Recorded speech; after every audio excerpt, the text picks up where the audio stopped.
Hello friends, welcome to my YouTube channel. I am Ismail Haq and you are watching English সহজ পাঠ। আজকের ক্লাসটি English textual grammar প্র্যাকটিসের উপরে। এটা ক্লাস 12 এর জন্য, অর্থাৎ যারা উচ্চ মাধ্যমিক পরীক্ষার্থী তাদের ক্ষেত্রে বেশি কাজে লাগবে। এই কন্টেন্টটি তাদের টেস্ট পেপার থেকে নেওয়া হয়েছে। তাদের সিলেবাসের একটি কবিতা, সেই কবিতার নাম হচ্ছে দ্য পোয়েট্রি অফ আর্থ, অর্থাৎ পৃথিবীর কাব্য বা কবিতা। এই কবিতার লেখক হচ্ছেন জন কিটস। ওই কবিতার যে টেক্সচুয়াল গ্রামারগুলো আছে সেগুলো আজকে আমরা বিস্তারিত আলোচনা করব, প্র্যাকটিস করব। তো ভিডিও শুরুর প্রথমে বলি, ভিডিওটিতে অবশ্যই লাইক দিতে ভুলবেন না। যদি আমার ইউটিউব চ্যানেলে নতুন এসে থাকেন তাহলে অবশ্যই আমার চ্যানেলটিকে সাবস্ক্রাইব করে দিবেন। ভিডিওটি ইনফরমেটিভ বা ইউজফুল বা হেল্পফুল মনে হলে বন্ধুদের সঙ্গে শেয়ার করবেন। আপনারা যদি লাইক, শেয়ার এবং কমেন্ট করে আমার পাশে থাকেন তাহলে এ ধরনের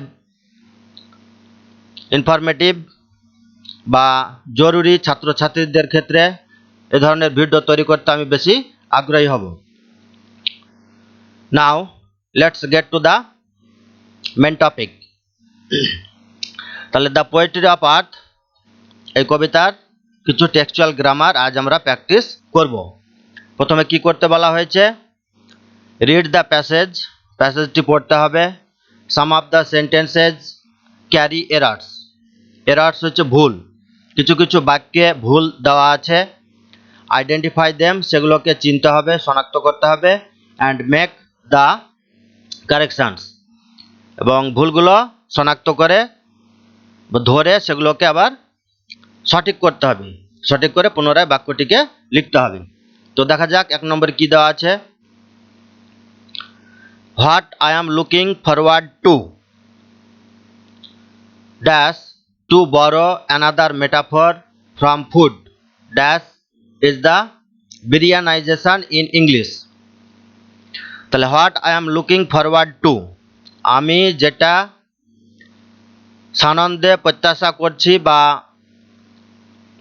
অপেক্ষায় আছি, এটা প্রেজেন্ট কন্টিনিউয়াস টেন্সে আছে। এখানে একটা ফ্রেজ আছে লুক ফরওয়ার্ড টু, এটা হচ্ছে একটা ফ্রেজ।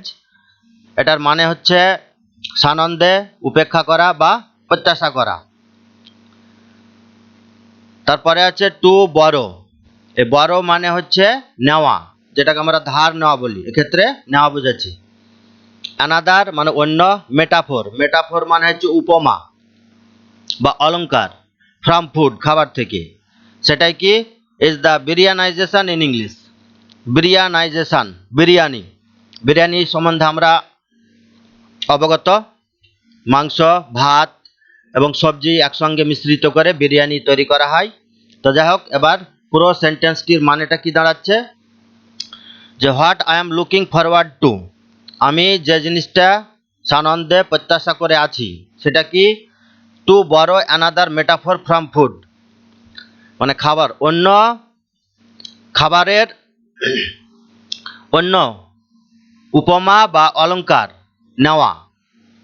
তাহলে আমি যেটা প্রত্যাশা করে আছি সেটা হচ্ছে কি যে খাবার থেকে অন্যান্য অলংকারগুলো নেওয়া, সেটাই কি হচ্ছে, সেটাই হচ্ছে ইজ দ্য বিরিয়ানাইজেশন ইংলিশ, সেটাই হচ্ছে ইংরেজিতে বিরিয়ানাইজেশন, মানে সেটাই হচ্ছে ইংরেজিতে বিরিয়ানি, সেটাকে ইংরেজিতে বিরিয়ানি বলা হচ্ছে। তাহলে ইংলিশে বিরিয়ানি তৈরি করতে গেলে কি করতে হবে, যে খাবার আছে সেই খাবার থেকে তার অলংকারগুলোকে নিতে হবে, নিয়ে সেটা বিরিয়ানি বানাতে হচ্ছে। তো যাই হোক, এটা হচ্ছে একটা সেন্টেন্স, এর মধ্যে ভুল কোথায় আছে সেটা খুঁজতে হবে। তাহলে ভুলটা হচ্ছে what I am looking forward to, to বড়, এখানে ইনফিনিটিভ টু দেওয়া আছে। এটা ধার করতে বা নিতে এরকম না ব্যবহার করে ধার করাটা বা নেওয়াটা বা নিয়ে, এ ধরনের বাংলাটা আসবে, নিয়ে বা নেওয়াটা। তাহলে নিয়ে বা নেওয়াটা এই বড়র সঙ্গে আইএনজি যুক্ত করে, অর্থাৎ এটাকে প্রেজেন্ট পার্টিসিপল করে বাক্যটাকে লিখতে হবে। আর এখানে যে টুটা আছে ইনফিনিটিভ হিসাবে, এটা টুটা তখন থাকবে না। তাহলে উত্তরটি সঠিক কি দাঁড়াবে? What I am looking forward two, এই টুটা হচ্ছে ফ্রেজের টু একসঙ্গে, লুক ফরওয়ার্ড টু। আর এখানকার টুটা ইনফিনিটিভ হিসাবে দেওয়া আছে, কিন্তু এটা হবে না, এটা বড়টা এখানে পার্টিসিপল হিসাবে ব্যবহৃত হবে। তাহলে উত্তরটা দাঁড়াবে what I am looking forward two, কি যেটা আমরা কি প্রত্যাশা করছি, যে borrowing another metaphor, borrowing another metaphor from food, from food, সেটা কি is the Biryanization in English. From food is the Biryanization, এখানে নাইজেশন এস দিতেও পারে বা জেডও দিতে পারে। এস হচ্ছে ব্রিটিশ ইংলিশ, যদি এস দিয়ে ব্যবহার করি, আর জেড দিলে সেটা হবে American English. Is the biryanization in English, তাহলে এটা হচ্ছে সঠিক বাক্য। তাহলে ভুলটা ছিল এখানে টু বড়, এটা হয়ে গেল বরোয়িং। তাহলে what I am looking forward two, what I am looking forward two borrowing another metaphor from food is the Biryanization in English. আচ্ছা, এবার 2 নম্বরটি, in front of my work, in front of, এটা হচ্ছে একটা phrase, prepositional phrase, এটা মানে হচ্ছে সম্মুখে বা সামনে, আমার কাজের সামনে। আই হোপ, আমি আশা করি, readers can also can sometimes hear the music of Urdu, পাঠকেরা বা পড়ুয়ারা কখনো কখনো উর্দু সঙ্গীত শুনতে পারে। আমার কাজের সামনে, তো কাজের সামনে না হয়ে এটা হবে কি ইন ফ্রন্ট অফ এর পরিবর্তে এই জায়গাতে বসানো হবে ইনস্টিড অফ। ইনস্টিড অফ মানে পরিবর্তে বা জন্য বোঝায়। তাহলে উত্তরটি কি দাঁড়াবে? Instead of my works, instead of my works মানে আমার কাজের জন্য বা আমার কাজের পরিবর্তে। I hope readers can sometimes hear the music of Urdu. তাহলে এখানে ভুলটি ছিল কোথায়? ইন ফ্রন্ট অফ, এই জায়গাটাতে ভুল। এটা হবে আমার কাজের সামনে না হয়ে হবে কি আমার কাজের জন্য বা আমার কাজের পরিবর্তে। তাহলে এখানে ইনস্টিড অফ ব্যবহার করা হলো। 3 নম্বরটিতে কি আছে? অফকোর্স, অবশ্যই, অল দিস, এই সমস্তগুলো, have to do with an emotional identification on my part of north Indian Muslim culture which was steeped in Urdu. তাহলে মানেটি কি দাঁড়াচ্ছে? যে অফকোর্স, অবশ্যই, অল দিস, হ্যাভ, এই জায়গাটাতেই ভুল আছে, এখানে হ্যাভ হবে না, এটা হবে হ্যাজ। যেহেতু অল দিস এটা হচ্ছে subject, third person singular number ধরা হচ্ছে, এই সমস্ত, তাহলে এটা থার্ড পারসন সিঙ্গুলার নাম্বার, সেজন্য এই জায়গাতে হবে কি হ্যাজ, এই জায়গাটাতে ব্যবহার করতে হবে হ্যাজ। তাহলে মানেটাই আসা যাক, যে অবশ্যই এই সমস্তগুলো করতে হবে, হ্যাভ টু ডু মানে করতে হবে। যখন হ্যাভ টু হ্যাজ টু ব্যবহার করা হয় কোন ক্ষেত্রে? অবলিগেটরি, অর্থাৎ বাধ্যবাধকতার ক্ষেত্রে হ্যাভ টু বা হ্যাজ টু ব্যবহার করা হয়। তাহলে অল দিস মানে এইটি বা এই সমস্তগুলি ব্যবহার করতে, হ্যাভ টু ডু করতে হবে কিভাবে করতে হবে? উইথ অ্যান ইমোশনাল আইডেন্টিফিকেশন, আবেগী অবেদ মনোভাব নিয়ে, অন মাই পার্ট আমার ক্ষেত্রে, of north Indian Muslim culture উত্তর ভারতীয় মুসলিম সংস্কৃতির ক্ষেত্রে। তো উত্তর ভারতীয় মুসলিম সংস্কৃতিটা কি? যে which was steeped in Urdu, উত্তর ভারতীয় মুসলিম সংস্কৃতিটা কি হয়েছিল? মাত্রায় অত্যধিক হয়েছিল। আর ইমোশনাল এটা মানে হচ্ছে আবেগীময় বা আবেগী, আইডেন্টিফিকেশন মানে শনাক্তিকরণ করা বা শনাক্ত করা, যাকে বলা হচ্ছে অভেদ। তাহলে সঠিক উত্তরটি দাঁড়াচ্ছে কি of course all this has to do with an emotional identification on my part of North Indian Muslim culture which was steeped in Urdu. স্টিপড অত্যধিক হওয়া বা খাড়া হওয়া, যেটাকে বলা হয়েছে মাত্রায় অত্যধিক বৃদ্ধি পাওয়া। তাহলে এই অল দিস এটা এখানে হলো হ্যাজ, এটাই হচ্ছে সঠিক। এখানে দেওয়া ছিল কি হ্যাভ। 4 নম্বরে কি আছে, আই হ্যাভ গ্রোন ওল্ডার। যেহেতু আমি বয়সের দিক দিয়ে মানে আমার বয়স বৃদ্ধি পেয়ে যাচ্ছে, বয়স দিনের দিন বৃদ্ধি পাচ্ছে, তো I have felt a need to identify myself as north Indian মুসলিম। তাহলে এখানে এই যে আইটি দেওয়া আছে এইটি হবে না, এটাকে বাদ দিয়ে লিখতে হবে। মানেটি কি দাঁড়াচ্ছে যে as I have grown older, যেহেতু আমার বয়স বেশি হয়ে গেছে বা আমি বুড়ো হয়ে গেছি, তো আই হ্যাভ ফেল্ট আমি অনুভব করেছি এ নিড একটা প্রয়োজনীয়তা, তো আইডেন্টিফাই নিজেকে শনাক্ত করতে হবে, আইডেন্টিফাই মাইসেলফ কি হিসাবে, অ্যাজ নর্থ ইন্ডিয়ান মুসলিম হিসাবে। তাহলে এখানে as I have grown older এই আইটি ব্যবহার করা যাবে না, এটা বাদ যাবে। তাহলে সঠিকটি দাঁড়াচ্ছে কি as I have grown older I have felt a need to identify myself as north Indian মুসলিম। এটা হচ্ছে সঠিক, অর্থাৎ এই জায়গায় ভুলটা ছিল, এটা বাদ দেওয়া হলো আইটি। এবার আসা যাক 5 নম্বরে, and I does not feel this culture is necessarily the province of the Muslims and many non-Muslim Indians can also consider themselves culturally Muslim। মানেটা কি দাঁড়াচ্ছে, তাহলে অ্যাজ আই ডাজ নট এখানে ভুলটা আছে, আয়ের পরে ডাজ নট হয় না, আয়ের পরে ডু নট ব্যবহার করে, তাহলে এই ডাজের জায়গায় এটা হবে ডু। তো যাই হোক, মানেটি হচ্ছে কি যে as I do not feel this culture, যেহেতু আমি এই সংস্কৃতিটা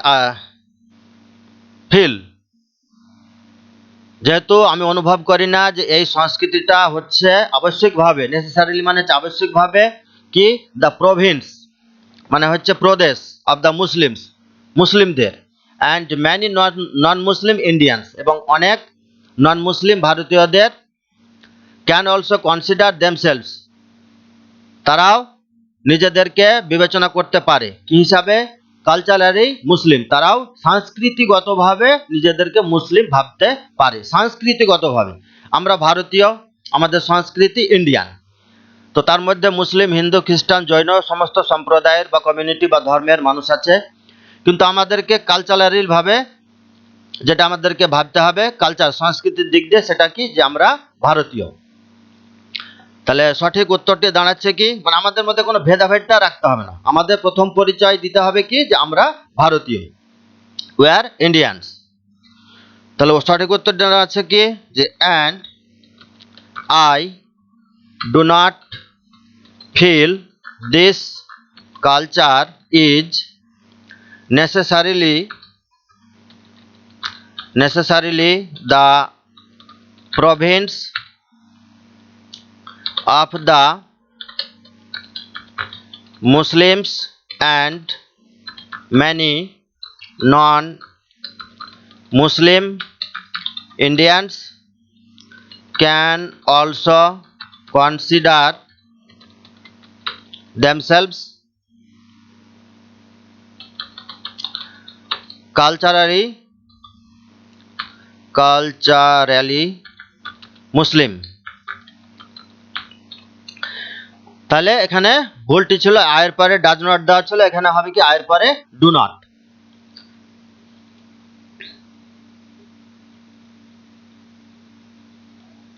কনসিডার দেম বা দেমসেলভস, কনসিডার দেমসেলভস, নিজেদেরকে ভাবে। আচ্ছা, এই গেল। তারপরে সেকশনে কি আছে? Split the following sentences into subject and predicate. এখানে নিচের বাক্যগুলিকে সাবজেক্ট এবং প্রেডিকেট হিসাবে দুভাগে ভাগ করতে হবে, মানে চিনতে হবে কোনটা সাবজেক্ট আর কোনটা প্রেডিকেট। তো সাবজেক্ট মানে হচ্ছে উদ্দেশ্য বা কর্তা, আর প্রেডিকেট মানে হচ্ছে বিধেয়। অর্থাৎ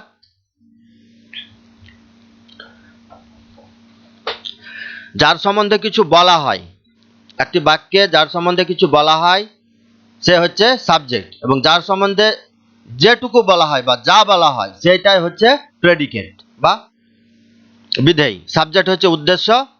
তাহলে একটি বাক্যে যে কাজ করে বা যার সম্বন্ধে যার সম্বন্ধে বলা হয়, যার সম্বন্ধে কিছু বলা হয়, যার সম্বন্ধে বা যে কাজ করে বা যার সম্বন্ধে কিছু বলা হয় সে হচ্ছে সাবজেক্ট। আর সাবজেক্ট সম্বন্ধে যেটুকু বলা হয় বা যা বলা হয় সেটা হচ্ছে প্রেডিকেট বা বিধেয়। তো এবার আসা যাক উদাহরণে। 1 নম্বরে আছে কি? This is an essay on secularism. Secularism মানে হচ্ছে ধর্ম নিরপেক্ষতা, মানে আমি কোনো ধর্মকে একটা হিসাবে একটা ধর্মের প্রতি আগ্রহ হিসাবে দেখছি না। সেকুলারিজম মানে হচ্ছে ধর্ম নিরপেক্ষ, মানে কোনো ধর্মকে আমি বিশেষভাবে গুরুত্ব দিচ্ছি না, সব ধর্মকেই একই চোখে দেখছি, সেটাকে হচ্ছে বলা হচ্ছে সেকুলারিজম। তো this is an essay on secularism, এটা হচ্ছে একটা প্রবন্ধ ধর্ম নিরপেক্ষতার উপরে। তাহলে সাবজেক্ট কোনটা দাঁড়াচ্ছে? কোনটা প্রবন্ধ ধর্ম নিরপেক্ষতার উপরে? দিস। তাহলে এটা হচ্ছে সাবজেক্ট। তাহলে দিস, এটা হচ্ছে সাবজেক্ট, এটা হচ্ছে সাবজেক্ট। এবার প্রেডিকেট কোনটা হচ্ছে? সাবজেক্ট সম্বন্ধে যেটুকু বলা হচ্ছে, সাবজেক্ট সম্বন্ধে কি বলা হচ্ছে এটা হচ্ছে সাবজেক্ট দিস।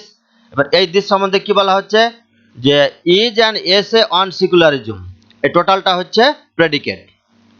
তাহলে প্রেডিকেট হচ্ছে কি? Is an essay on secularism, এটা হচ্ছে প্রেডিকেট।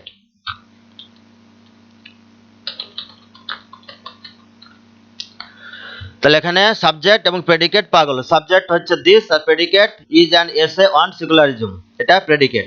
2 নম্বরে কি আছে? হোয়াট হ্যাপেন্ড ইন মুম্বাই, মুম্বাইতে কি ঘটেছিল? অ্যান্ড ইজ স্টিল হ্যাপেনিং, এবং এখনো ঘটছে। সেটা কি? ইজ হয় অ্যাট্রোসিয়াস। অ্যাট্রোসিয়াস মানে হচ্ছে নৃশংস, নৃশংস মানে অত্যন্ত ঘৃণাপূর্ণ, নিষ্ঠুর যেটাকে বলা হয় নৃশংস। তাহলে এখানে এই বাক্যটিতে সাবজেক্ট আর প্রেডিকেট কোন অংশটুকু সেটা আমাদেরকে বাছাই করতে হবে। তাহলে হোয়াট হ্যাপেন্ড ইন মুম্বাই, মুম্বাইতে যা ঘটেছিল, অ্যান্ড ইজ স্টিল হ্যাপেনিং, এবং এখনো ঘটছে, এই টোটাল অংশটুকুই হচ্ছে সাবজেক্ট। এই টোটাল অংশটুকুই হচ্ছে সাবজেক্ট। আর প্রেডিকেট দাঁড়াচ্ছে কি? ইজ অ্যাট্রোসিয়াস, এটুকু হচ্ছে প্রেডিকেট। ইজ অ্যাট্রোসিয়াস হয় নৃশংস বা নিষ্ঠুরতা, এটাই হচ্ছে প্রেডিকেট।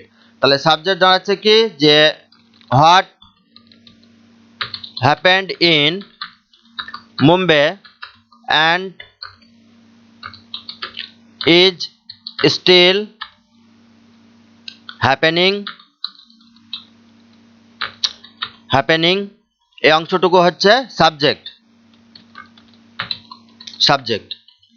তার প্রেডিকেট কোন অংশটুকু হলো? ইজ অ্যাট্রোসিয়াস, এই অংশটুকু হচ্ছে প্রেডিকেট। ইজ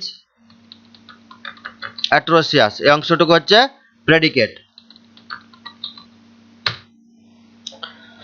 আচ্ছা, 3 নম্বর বাক্যে কি আছে? ওয়ান ম্যানস সাফারিং, কোন একজন মানুষের ভোগান্তি। সাফারিং মানে হচ্ছে ভোগান্তি, অসুখে ভোগা বা দুঃখ কষ্টে ভোগা, দারিদ্রতায় ভোগা, সেটা হচ্ছে সাফারিং। তো one man's suffering can not be the cause, সেটা হতে পারে না। কজ মানে কারণ, কারণ হতে পারে না কিসের? অফ অ্যানাদার ম্যানস সেলিব্রেশন, অন্য মানুষের উৎসবের বা আনন্দের কারণ হতে পারে না। মানেটা কিরকম হলো, যে কোনো একজন মানুষ ভুগছে, সে অসুখে ভুগতে পারে, দারিদ্রতায় ভুগতে পারে, দুঃখ কষ্টে ভুগতে পারে, তো সেই মানুষের ভোগান্তিটা অন্য মানুষের আনন্দের কারণ হতে পারে না। তার মানে কি, কোনো একজন ভুগছে আর সে ভোগা দেখে আমি আনন্দ করব, সেটা হতে পারে না। মানে তার ভোগান্তিতে আমাদেরকেও শেয়ার করতে হয় কিছুটা। বা আমি আনন্দ করছি, আমার আনন্দে অন্য কেউ আনন্দ করবে, এটাও নাও হতে পারে। অর্থাৎ মানেটা কি, যে কোনো মানুষ যখন ভুগবে, সে ভোগান্তিটা কি অন্য মানুষের উৎসব বা আনন্দের বা সুখের কারণ হতে পারে না। তাহলে এই বাক্যটিতে সাবজেক্ট খুঁজতে হবে এবং প্রেডিকেট। তাহলে সাবজেক্ট হচ্ছে কি, কার সম্বন্ধে বলা হচ্ছে, ওয়ান ম্যানস সাফারিং, কোন একজন মানুষের ভোগান্তি, এটা হচ্ছে সাবজেক্ট। সাবজেক্ট বাদ দিয়ে বাকি যে অংশটুকু থাকবে সেই অংশটুকু হবে প্রেডিকেট। তাহলে ওয়ান ম্যানস সাফারিং, এটা হচ্ছে সাবজেক্ট। আর predicate can not be the cause of another man's celebration, এটা হচ্ছে প্রেডিকেট। তারপরে সেকশনে কি আছে, combine separate sentences into anyone. Combine মানে যুক্ত করতে হবে, সেপারেট মানে পৃথক বাক্যগুলোকে ইনটু এনিওয়ান, যে নিচের যেগুলো দেওয়া আছে এগুলোর মধ্যে যে কোনো একটাতে যুক্ত করতে হবে। তাহলে এই নিচের অংশে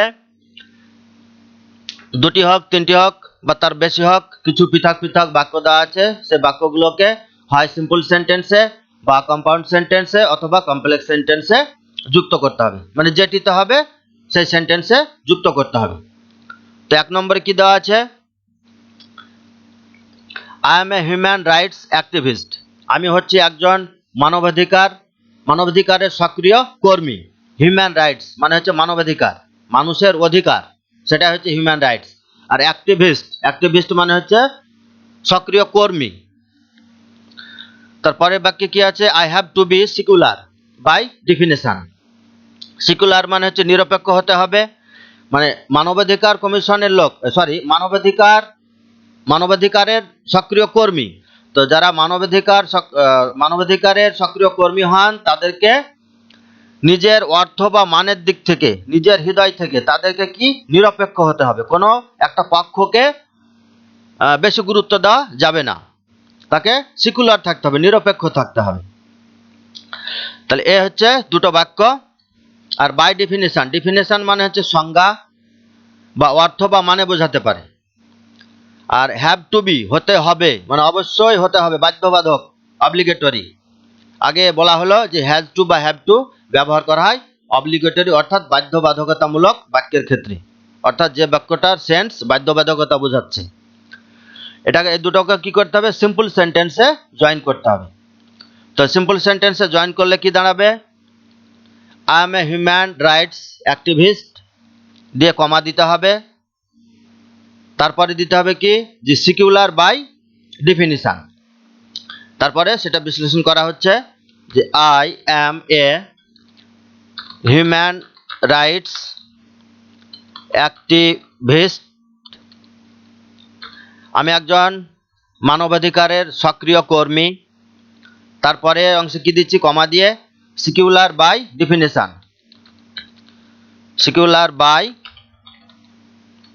ডেফিনেশন, এ হচ্ছে সিম্পল সেন্টেন্স। তো এবার এখানে এই যে কমা দিয়ে ব্যবহার করা হলো, কমাটি ব্যবহার করলে এখানে একটা বুঝতে হবে বিষয়টি কিভাবে আসলো, যে I am a human rights activist, আমি মানবাধিকারের সক্রিয় কর্মী।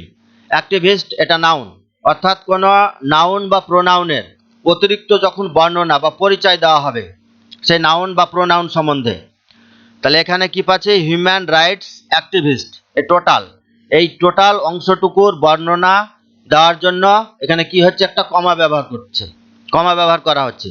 এটাকে বলা হচ্ছে ইংরেজিতে অ্যাপোজিশন। সেটাকে নাউন ইন অ্যাপোজিশন অথবা কেস ইন অ্যাপোজিশন বলা হয়। তাহলে এই যে কমাটি ব্যবহার করলো, কমা দেওয়ার পরে কি করতে হবে, তার সম্বন্ধে যে অতিরিক্ত বর্ণনা বা বিশ্লেষণটা দেওয়া হচ্ছে সেই অংশটুকুকে লিখতে হবে। সেই অংশটুকু কি দাঁড়ালো এখানে, সিকিউলার বাই ডেফিনেশন।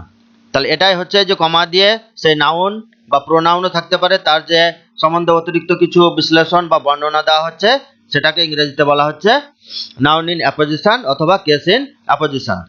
তাহলে I am a human rights activist, comma secular by definition, এটা হয়ে গেল সিম্পল সেন্টেন্স। আচ্ছা, এখানে কয়েকটা বিষয় জানার আছে। সিম্পল সেন্টেন্স কাকে বলে? সিম্পল সেন্টেন্সে একটি মাত্র সাবজেক্ট থাকবে এবং ফিনিট ভার্ব বা মেন ভার্ব একটি থাকবে, এটা আমাদেরকে মনে রাখতে হবে। একটি সাবজেক্ট থাকবে এবং মূল ক্রিয়াপদ একটি থাকবে, এটা হবে সিম্পল সেন্টেন্স। তাহলে এখানে I am a human rights activist, এখানে মূল ভার্ব নেই, তাই বি ভার্ব হিসাবে অ্যাম এখানে আছে, একটি ভার্ব আছে। আর সাবজেক্ট হিসাবেও কে, এখানে আই মানে আমি, একজনই আছে। তাহলে একটাই সাবজেক্ট থাকবে এবং মূল ভার্ব একটাই থাকবে। বাকি নন ফিনিটিভ থাকতে পারে, পার্টিসিপল থাকতে পারে, অ্যাপোজিশন থাকতে পারে, এভাবে সিম্পল সেন্টেন্স তৈরি হয়। জিরান্ড থাকতে পারে। আচ্ছা, কম্পাউন্ড সেন্টেন্সের ক্ষেত্রে কি হয়, দুটি পৃথক বাক্য কতগুলো কনজাংশন দ্বারা যুক্ত হয় এবং প্রত্যেকটা বাক্য কি হয়, কেউ কারোর উপরে নির্ভরশীল হবে না। প্রত্যেক বাক্যে নিজস্ব সাবজেক্ট এবং ভার্ব থাকবে এবং কেউই কারোর উপরে নির্ভরশীল হবে না, এবং বাক্যগুলো কি হবে, কতগুলো কনজাংশন দ্বারা যুক্ত হবে, অর্থাৎ সংযোজক অব্যয়ের দ্বারা যুক্ত হবে। আচ্ছা, এবারে আসা যাক 2 নম্বরে। 2 নম্বরে কি আছে, I can not fight only for Hindus, আমি কেবলমাত্র হিন্দুদের জন্যই লড়াই করতে পারি না। আই এম এ হিন্দু, আমি একজন Hindu. I fight for Muslims, আমি মুসলিমদের জন্য লড়াই করি। দ্য রিজন ইজ, কারণটা হচ্ছে কি, যে because I am a Hindu, কারণটা হচ্ছে আমি হিন্দু। মানেটা কেমন হলো, বোঝা গেল কি? এটাকে কি করতে হবে, কমপ্লেক্স করতে হবে। কমপ্লেক্স মানে হচ্ছে জটিল বাক্য। জটিল বাক্যে কি হয়, একটি মেন ক্লজ থাকে বা প্রিন্সিপাল ক্লজ থাকে এবং তার উপর নির্ভরশীল এক বা একাধিক ডিপেন্ডেবল ক্লজ বা সাবঅর্ডিনেট ক্লজ থাকতে পারে। তো সাবঅর্ডিনেট বা ডিপেন্ডেবল ক্লজগুলো কি হবে, সেগুলো নাউন ক্লজও হতে পারে, অ্যাডজেক্টিভ ক্লজ বা রিলেটিভ ক্লজও হতে পারে, বা অ্যাডভার্ব ক্লজ বা অ্যাডভার্বিয়াল ক্লজও হতে পারে। তাহলে পুরো মানেটা কি দাঁড়ালো, যে I cannot fight only for Hindus, আমি কেবলমাত্র হিন্দুদের জন্য লড়াই করতে পারি না বা লড়াই করি না। আই এম এ হিন্দু, আমি একজন Hindu. I fight for Muslims, আমি মুসলিমদের জন্য লড়াই করি। কারণটা কি বলছে, মুসলিমদের জন্য লড়াই করা, the reason is because I am a Hindu, কারণ হচ্ছে আমি হিন্দু। এখানে মানেটা হচ্ছে এরকমই, যে আমি হিন্দু বলেই যে শুধু হিন্দুদের জন্য লড়াই করব তা না। হিন্দু বলে আমি মুসলিমদের জন্য লড়াই করব, খ্রিস্টানদের জন্য করব, জৈন, ফার্সি, জয়াডিস আর অন্যান্য বিভিন্ন যে কমিউনিটি বা সম্প্রদায় আছে তাদের জন্য লড়াই করব, তাহলে আমি হিন্দু বলে পরিচিত হব। যেহেতু আমরা ভারতীয় এবং আমাদের দেশকে বলা হয় হিন্দুস্থান, তো এখানে হিন্দু হওয়ার জন্য, হিন্দু হতে গেলে কি করতে হবে, তাহলে শুধু নিজেদের জন্য লড়াই করলে হবে না, শুধু হিন্দু হয়ে হিন্দুর জন্য লড়াই করলে হবে না, হিন্দুদেরকে কি করতে হবে, কখনো মুসলিমদের জন্য লড়াই করতে হবে, মানে মুসলিমদের হয়ে, মানে মুসলিমদের জন্য, অর্থাৎ মুসলিমদের হয়তো উপর অত্যাচার হচ্ছে তাদের জন্য, তাদের পক্ষে হয়ে বলতে হবে বা আওয়াজ তুলতে হবে। কারণ হচ্ছে, এই কারণটাই কি, সেই কারণটা এই যে কাউরির অন্য কমিউনিটির হয়ে বলছি বা লড়াই করছি, সেটাই হচ্ছে কারণটা কি, যে আমি হিন্দু। ঠিক একই রকম ভাবে সেন্সটা যদি অন্য রকম ঘোরানো যায় কি, যেখানে হিন্দুর জায়গায় হয়তো মুসলিম দেওয়া থাকলো, তাহলে কি হবে, যে I can not fight only for Muslims, আমি কেবলমাত্র মুসলিমদের জন্য লড়াই করি না। আই এম এ মুসলিম, আমি একজন মুসলিম। আই ফাইট ফর হিন্দুজ, আমি হিন্দুদের জন্যও লড়াই করি। তো এটাই হচ্ছে সাম্প্রদায়িকতা, মানে সাম্প্রদায়িকতার মধ্যে একতা, ইউনিটি ইন ডাইভার্সিটি। অর্থাৎ আমি মুসলিম বলে যে শুধু মুসলিমদের জন্য লড়াই করবো তা না, আরও যে অন্যান্য সম্প্রদায় আছে তাদের জন্য আমাকে লড়াই করতে হবে, তাহলেই আমি একজন ভারতীয় বলে পরিচিত হচ্ছি। ঠিক একই রকম ভাবে হিন্দু বলে যে হিন্দুদের জন্য লড়াই করব সেটা না, অন্যান্য সম্প্রদায় মুসলিম খ্রিস্টান জৈন যা যা আছে তাদের জন্যও লড়াই করতে হবে, তাহলেই আমি হিন্দু বলে পরিচিত হবে। এই হচ্ছে এর ব্যাখ্যাটা, এটাই হচ্ছে কারণ। তাহলে এটাকে কি করতে হবে, এটাকে কমপ্লেক্স সেন্টেন্সে যোগ করতে হবে। তাহলে কমপ্লেক্স সেন্টেন্সে যোগ করলে কি এরকম দাঁড়াবে, তাহলে দাঁড়াবে এরকম যে because I am a Hindu, because I am a Hindu, এখানে কমা দিতে হবে, আই ক্যান ফাইট। তাহলে because I am a Hindu I can fight, ওখানে দেওয়া আছে কি প্রথম লাইনে, I can not fight only for Hindus, আমি লড়াই করতে পারি না বা লড়াই করি না কেবলমাত্র হিন্দুদের জন্য, নট অনলি দেওয়া আছে এখানে। তাহলে because I am a Hindu I can fight, I can fight for Hindus, Hindus and Muslims both. এটা হচ্ছে কমপ্লেক্স। এটা কোন ক্লজে যুক্ত হলো, বিকজ, কজ দেওয়া আছে কারণ, রিজন। আমরা অ্যাডভার্বিয়াল ক্লজে এটা করলাম, অর্থাৎ অ্যাডভার্বিয়াল ক্লজ 8 ভাগে করা হয়, 8টি প্রকারে যুক্ত করা হয়। তো এটা বিকজ দেওয়া আছে, এটা হচ্ছে অ্যাডভার্ব ক্লজ অফ রিজন, কারণ হিসাবে। মানটা কি দাঁড়ালো, তাহলে because I am a Hindu মানে আমি হিন্দু হওয়ার জন্য, কি যে I can fight for Hindus and Muslims both, তাহলে আমি কি হবে, আমি লড়াই করতে পারি হিন্দু মুসলিম উভয়ের জন্য, এখানে পার্টিকুলার কোনো একটা বলা হচ্ছে না। আচ্ছা, এটা গেল কমপ্লেক্স সেন্টেন্স। এই বাক্যটিকে আরেকভাবেও লেখা যায় যে I can fight for Hindus and Muslims both, I can fight for Hindus and Muslims both because, এখানে যেহেতু বিকজ এই যে সাবঅর্ডিনেট ক্লজ, এটা এই সাবঅর্ডিনেট ক্লজটা প্রথমের দিকে দেওয়া হলো, সেই কারণে এখানে কমাটি ব্যবহার করা হয়েছে। এবার সাবঅর্ডিনেট ক্লজটিকে শেষে দেব, প্রিন্সিপাল ক্লজটাকে এখানে বা মেন ক্লজটিকে প্রথমে দেওয়া হচ্ছে। I can fight for Hindus and Muslims both because বা ফর, বিকজ ফর এগুলো ব্যবহার করা যাবে।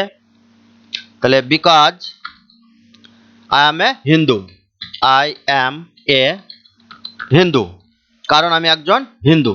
তাহলে হিন্দু হলেই যে শুধু হিন্দুদের জন্য লড়তে হবে তা না, হিন্দু মুসলিম খ্রিস্টান জৈন সকল সম্প্রদায় বা ধর্মের জন্য লড়তে হবে, তাহলেই হিন্দু বলে পরিচিত হব। ঠিক একই রকম ভাবে এই সেন্সটি মুসলিমদের বা মুসলিমদের ক্ষেত্রে বা অন্যান্য সম্প্রদায়ের ক্ষেত্রেও অ্যাপ্লিকেবল, প্রযোজ্য।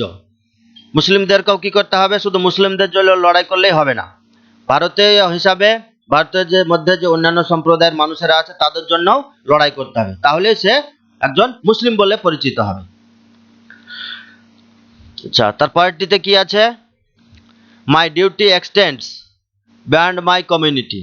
ডিউটি কর্তব্য, এক্সটেন্ডস মানে হচ্ছে বিস্তৃত হয়, ছাড়িয়ে যায়, বিয়ন্ড মানে ছাড়া, মাই কমিউনিটি তাহলে আমার দায়িত্বটা আমার সম্প্রদায় ছাড়াও আরো বেশি বিস্তৃত হয়। তারপরে আছে কি যে my rights also extend beyond it, এবং আমার অধিকারগুলোও এই কমিউনিটি, ইট বলতে কোনটাকে বোঝাচ্ছে, এখানে এই কমিউনিটিটাকে বোঝাচ্ছে। কমিউনিটিটা নাউন, তার পরিবর্তে পরের বাক্যে এখানে ইট ব্যবহার করা হলো প্রোনাউন। তাহলে আমার কর্তব্য হচ্ছে, আমার কর্তব্য বিস্তৃত হয়েছে আমার কমিউনিটি ছাড়িয়ে, আমার সম্প্রদায় ছাড়িয়ে আমার দায়িত্বটা বিস্তৃত হয়েছে। আমার অধিকারগুলো, মাই রাইটস অলসো এক্সটেন্ড, আমার অধিকারগুলোও বিস্তৃত হয়েছে বিয়ন্ড ইট মানে কমিউনিটি থেকেও ছাড়িয়ে গেছে।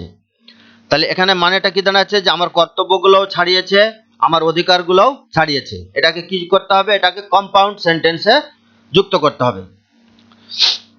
তাহলে কম্পাউন্ড সেন্টেন্সে যুক্ত করলে কি দাঁড়াবে, not only my duty, not only but also দিয়ে এটাকে করতে হবে। তাহলে উত্তরটি দাঁড়াবে কি, যে not only my duty but also my right extend beyond beyond my community. তাহলে উত্তরটি দাঁড়াচ্ছে কি কি লিখতে হবে যে not only my duty, not only my duty but also my right, right বা rights, not only my duty but also my right. তাহলে নট অনলি বাট অলসো, তাহলে এখানে টোটালটা সাবজেক্ট হলো, এটা কিন্তু প্লুরাল হয়ে গেল। এখানে কি বলা হচ্ছে কেবলমাত্র আমার কর্তব্য নয়, আমার অধিকারও। তাহলে কর্তব্য এবং অধিকার দুটোই, তাই সাবজেক্টটি প্লুরাল হয়ে গেল, দুটোই বহুবচন হয়ে গেল। তাই এখানে কি হবে এক্সটেন্ড, এক্সটেন্ডস মানে এস যুক্ত হবে না। থার্ড পারসন সিঙ্গুলার হলে প্রেজেন্ট ইনডিফিনাইট টেন্সে ভার্বের শেষে এস বাই এস যুক্ত হয়। তো এখানে সাবজেক্ট কি হলো থার্ড পারসন প্লুরাল নাম্বার, তাই মূল ভার্বের সঙ্গে এস যুক্ত হবে না। তাহলে not only my duty but also my right. Extend, extend মানে বিস্তৃত হয়, extend beyond my community, community, community হচ্ছে সম্প্রদায়। তাই এটা হয়ে গেল এবার কম্পাউন্ড সেন্টেন্স। এটা একটা যৌগিক বাক্য হলো, কম্পাউন্ড সেন্টেন্স মানে হচ্ছে যৌগিক বাক্য। তাহলে আজকের ক্লাস এ পর্যন্তই। তো ভিডিওটি কেমন লাগলো বন্ধুরা অবশ্যই আপনারা কমেন্ট বক্সে লিখে জানাবেন। ভিডিওটি ভালো লাগলে বা উপকারী মনে হলে ভিডিওটিতে লাইক দিতে ভুলবেন না, এবং আমার channel learn English in Bengali, এবং এই যে চ্যানেলে আমি এখন ক্লাস করছি সেটা হচ্ছে কি ইংলিশ সহজ পাঠ, এগুলোকে অবশ্যই চ্যানেলগুলোকে সাবস্ক্রাইব করে দেবেন, বন্ধুদের সঙ্গে শেয়ার করবেন, যাতে করে এই সমস্ত ইউজফুল এবং ইনফরমেটিভ ভিডিওগুলো, শিক্ষামূলক ভিডিওগুলো দেখে অন্যান্যরাও উপকৃত হতে পারে, বিশেষ করে ছাত্রছাত্রীরা। তো আজকের ক্লাস এ পর্যন্তই। আশা করি আপনারা ভিডিও দেখে উপকৃত হবেন। আপনাদের দিন শুভ হোক, এই বলে আমি আমার আজকের ক্লাস শেষ করছি। Thank you so much for watching my video. Have a nice day, take care, by.